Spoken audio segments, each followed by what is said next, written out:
So, part two of my baby daddy. So, he is doing 11 years in prison. He has like 3, 4 years left, right?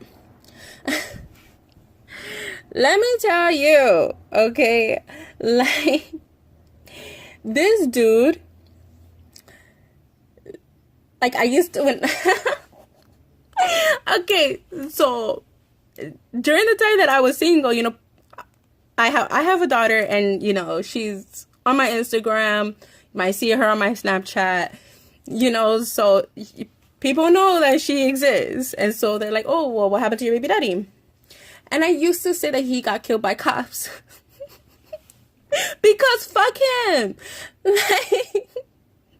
Because I really hate that conversation, because guys get like insecure. They think that you're gonna go back to your ex, or that because he's the baby daddy, he has like a way in, you know what I mean? Like, you always have to talk to him and shit like that. And for a lot of girls, that is very true.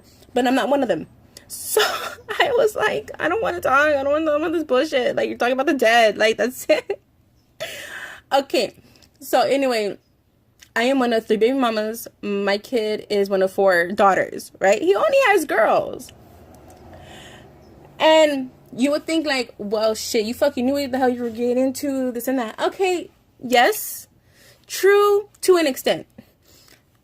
My only defense, I was 15. His ass was in his 20s. I was, on the streets hustling. I was, low-key drug dealing. I was fighting. I was trespassing. I was doing my own fucking thing. People seem to think like, oh, 14, 15, 16, you're still a baby. But nah, there's some real out fucking hustlers, real out thugs out there. Like, go to your inner city. Like, let me tell you, the person who's running the block. Okay? So,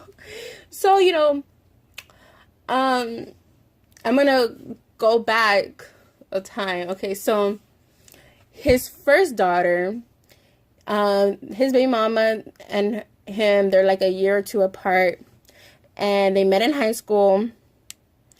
They were together from like they were like 17 to like 19 years old, and in that time they had their first baby.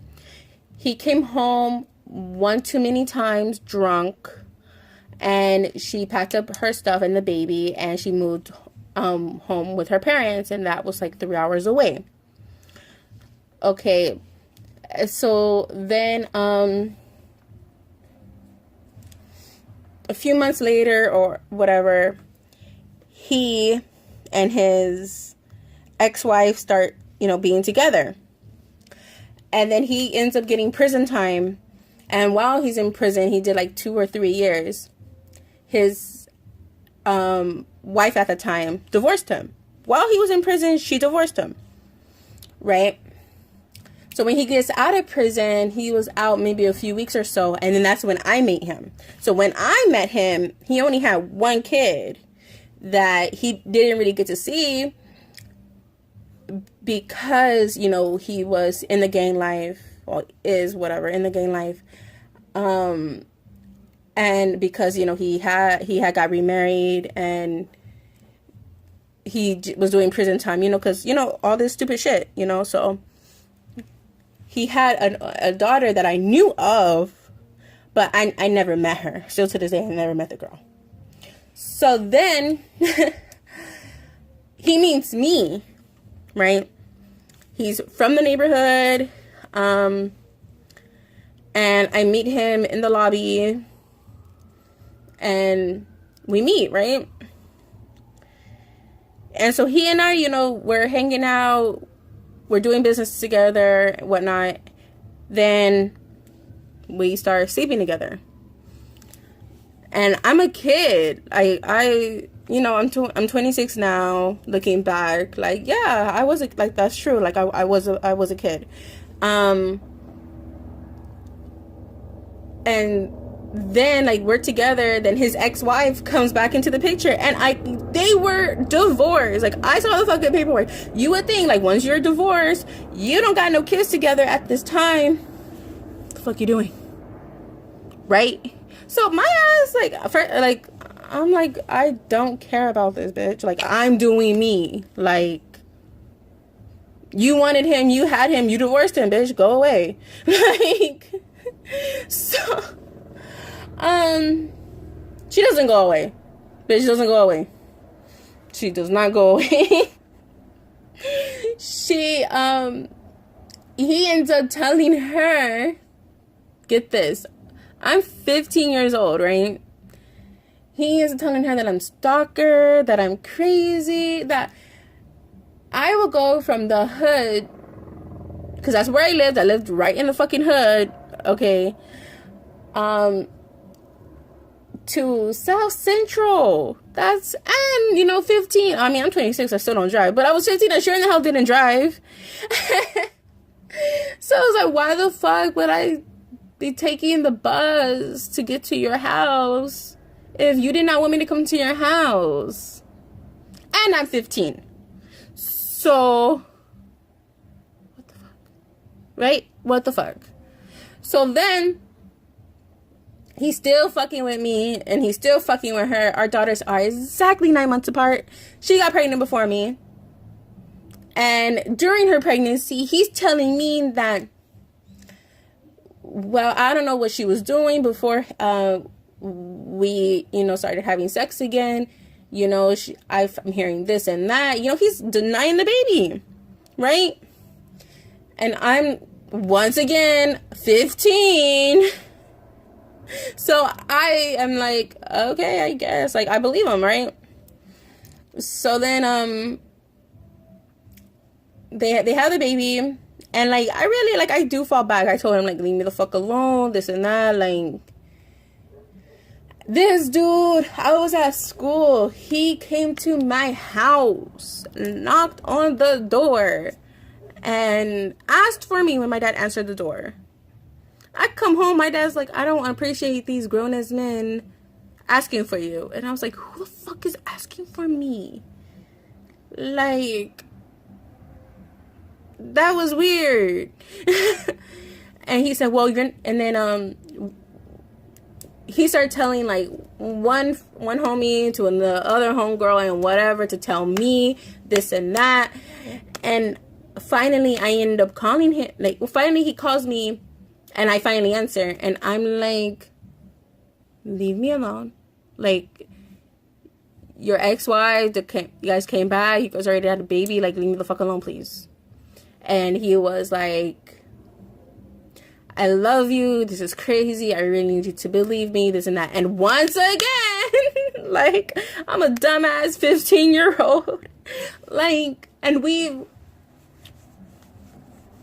you know, gone through so much. And, like, we were together basically from when I was 15 to 19 years old, you know? And then he, some fucking how convinced me to see him, like, on my birthday. Not on my birthday. It was like a month or so before my birthday. It was like after Christmas, after New Year's, before my birthday. My birthday is in February. And he was like, come to my homeboy's house right next door. I'll be there. We're having a kickback.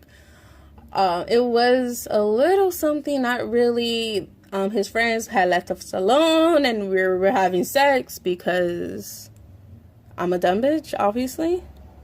And then,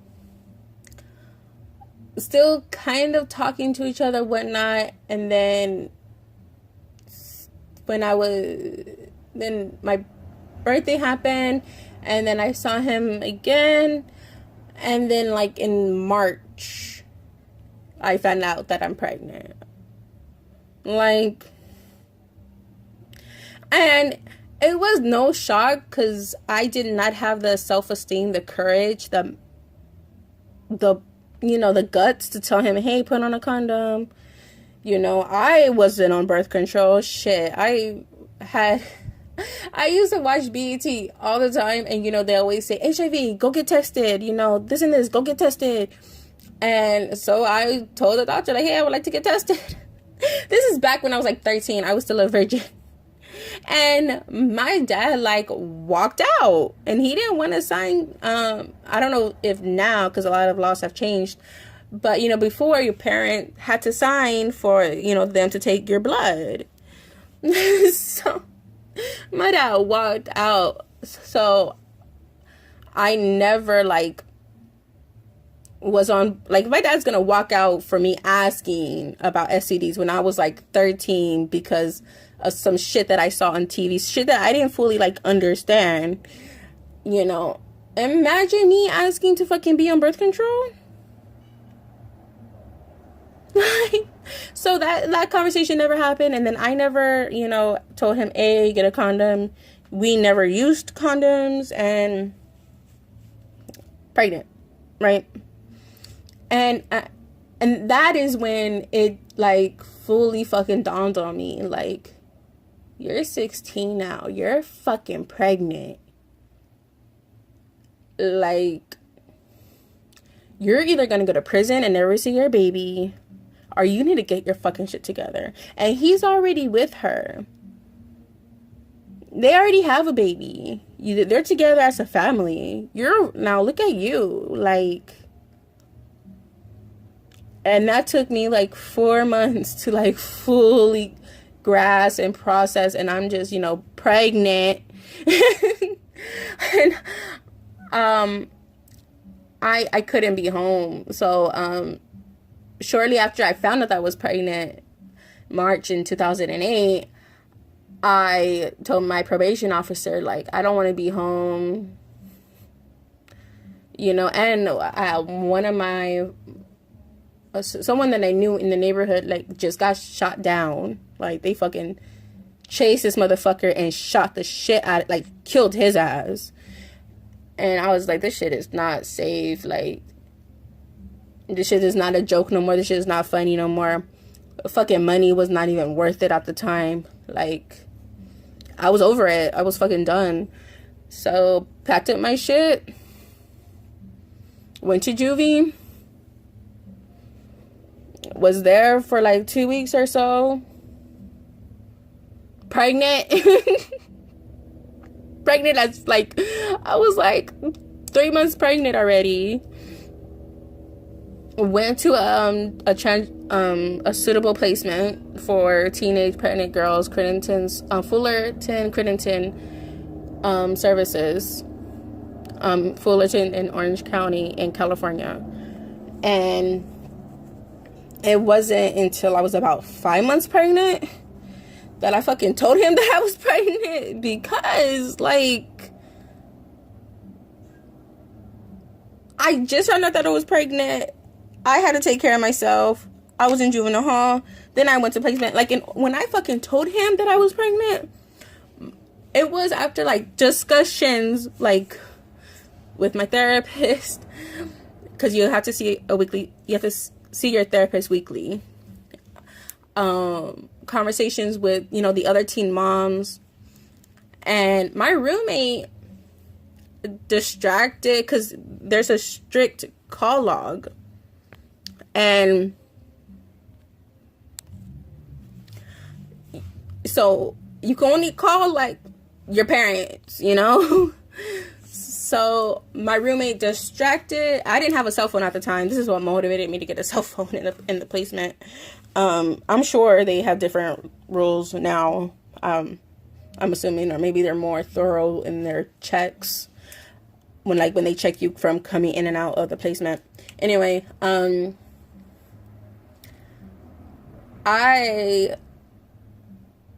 she distracted the staff, and I hurried up and called him because I knew his number by heart. I don't know it no more. Okay. Progress, bitches. Okay. Don't know that shit no more. And I'm like, so he's like, so where are you? I heard that, you know, you went to juvie. Are you okay? And I'm like, yeah, I am 4.5 months pregnant. And he's like, okay. don't do nothing crazy. Don't do nothing stupid with your crazy ass. And you hear the girl in the background, what? She's pregnant? And he's like, I can't talk to you right now. I'll talk to you in a little bit. Everything will be fine. I promise you. And I was like, I was crying. You know, I felt like that was the time, like, I wanted to see him face to face. I was like, okay. You know, and just like how the conversation was, I felt like I knew we weren't going to be together. That was done. You know, I had hope that we would be together. That's why when I turned 18, I let him move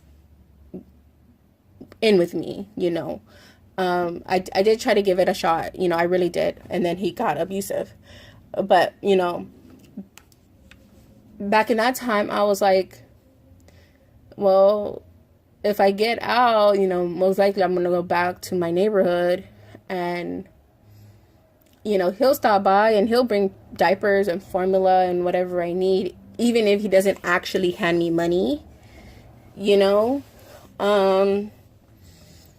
You know, he had a big family. He has a big family. So I figured, you know, someone would take his baby on the weekends or on holidays, you know, maybe for a week during the summertime. You know, like, I was like, okay, this is kind of work out. Like, even if he's in jail, even if he's in prison, even if we're not together, you know, I really, like, thought, like, well, shit, all these fucking people in his family, like, I doubt that he's just, like, no one's just not gonna give a shit about, you know, my kid.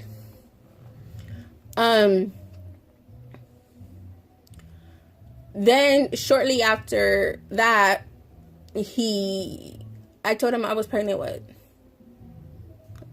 March, April, May, June. Like, I want to say May, June, I told him that I was pregnant. By August, he was back in fucking jail. Like, he ended up doing another 2-year sentence. You know, he didn't meet his daughter until she was like 1 year and 3 months. And coincidentally, he got out like 2 weeks before I got out, because remember, I had did 2 years in a suitable placement. So, when he's out, he goes back to his ex, right? Makes sense. You know, and he and I were still talking, and we're writing letters to each other, and we're like rebonding, you know, reconnecting, you know. And, you know, he was still my friend, you know, at the end of the fucking day. And when I left the group home, I went to a transitional housing program. And because of my drug charges, you know, they were focusing on rehabilitation. So it was like I qualified to go to this rehabilitation because of my drug charges, even though I don't do drugs. But I didn't really qualify for any of the other transitional housing programs because I didn't put in the work. I didn't. That I will take responsibility for that. There was a lot of resources out there for me that I did not take advantage of, and I don't know where the fuck my head was at, you know. So very last minute, went to this basically halfway house in Corona, and Corona, I guess, is not far from Fontana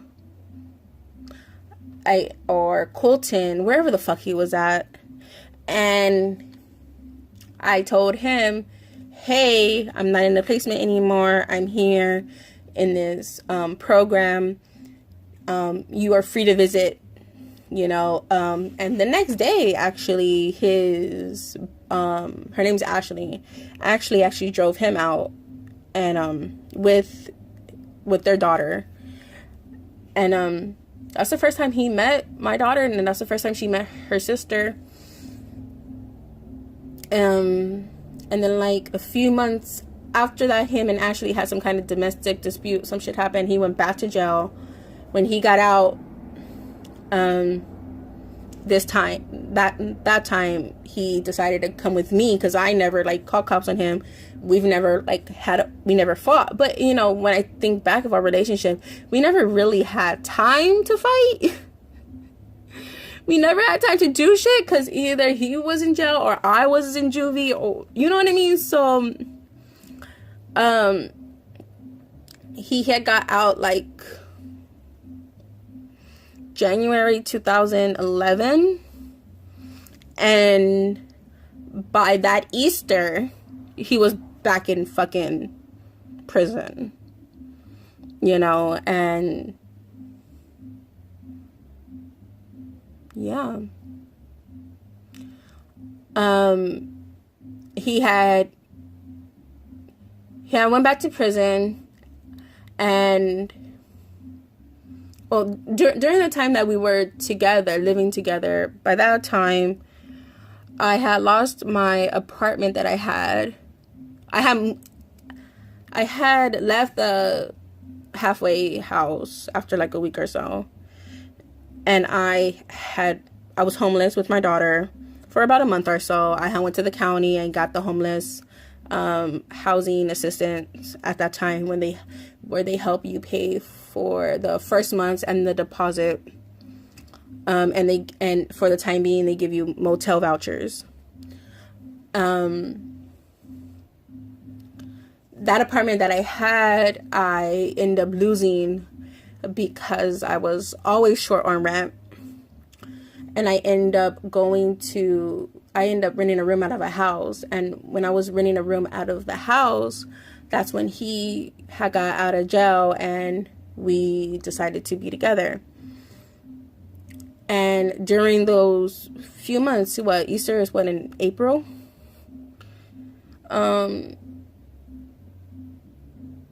You know, he was already lying. He was like low-key. He was still like fucking with Ashley still. Trying to put her and me against each other. When I never liked the bitch because you put him in prison how many fucking times? Like, just leave him. You were divorced. That's the reason why I never didn't like her, because of him or anything like that. It was the principle. Like, bitch, you divorced him. Why are you still here? Let me sock you in your face real quick, bitch. You know, me and her, we actually never had a fight. And I don't want to fight her anymore. You know, and then one of our good friends died, and I went to the wake and he went to the actual funeral. But when I went to the wake, he was with my daughter. He didn't even change her diaper. Dude, I was gone for like 5 hours and you didn't change your daughter not once?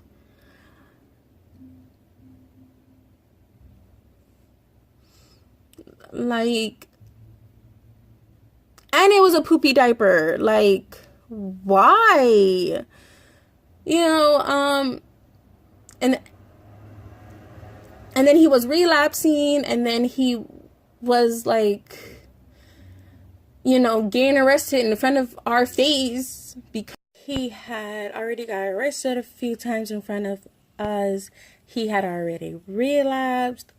You know, he was trying to put me and Ashley back against each other again. I was gone for like 5 hours. He couldn't even change his daughter's diaper, and I know he didn't change it because I was at my friend's house and I didn't have a diaper in my diaper bag, and I used one of her diapers, and we don't use the same brand that I had at home.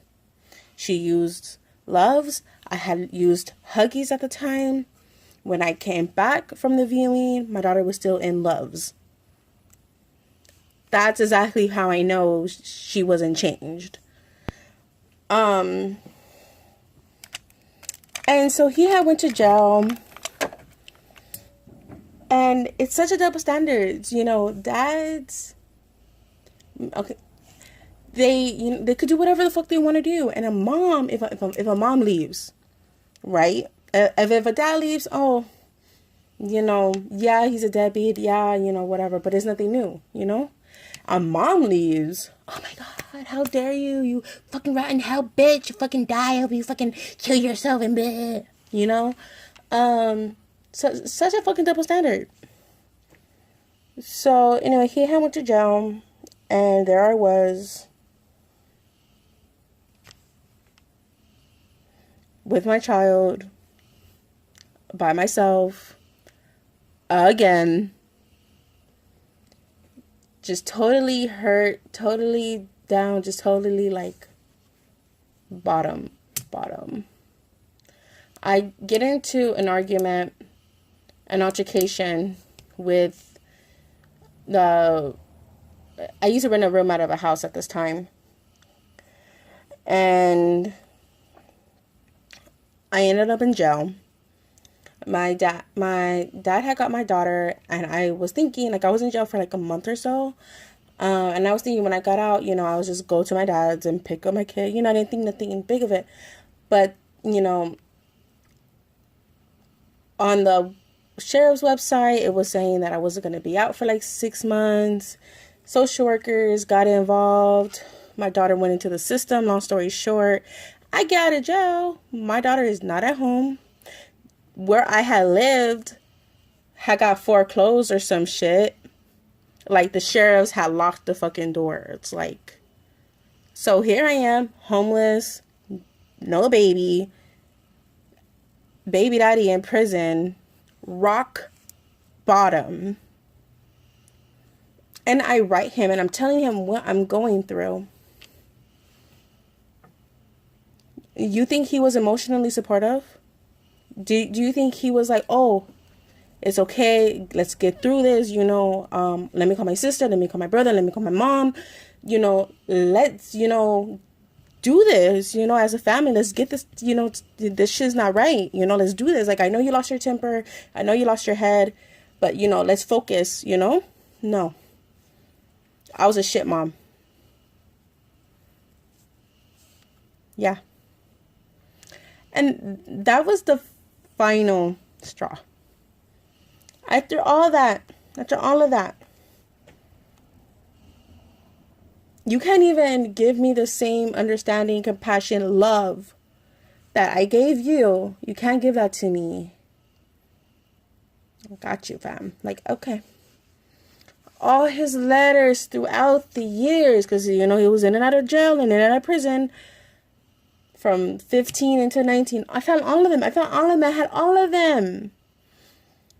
Thankfully, I had, thankfully when the crew was, or whoever was cleaning out the house, fortunately, it's a real, tight neighborhood, whatever. One of my friends happened to walk past and she saw my stuff and she got majority of my stuff. If it wasn't for her, like, I wouldn't have had my birth certificate. I wouldn't have had my social, I wouldn't have had my photo albums of my baby. My videos were gone. All my books were gone. My laptop, my computer, everything that I had, gone. My mom's ashes, gone. The only homemade video I had of my mama, gone. But she was able to get, what she could. And I'm so grateful for her, because you need those things, So I really count my blessings with that. And everything that I did for him, even if it was just fucking emotionally, even if it was just, showing up to his parole hearing, even if it was just talking to his parole officer, did not give a shit. I fucked up once. Already had a lot of shit that I had to deal with. I had to fight for my baby. I had to follow probation. I had to find a place to live. I had so many things to do on my own, because where was he? He was in prison. And you're going to call me a shit mom? No. So I had got anything that my friend had saved for me that was his, anything. Put it all together, ripped it all up, flushed some, set some on fire. Just done. Blocked him, blocked his ex, blocked his family, changed phone numbers. Poof. Disappear. That's it. Oh well.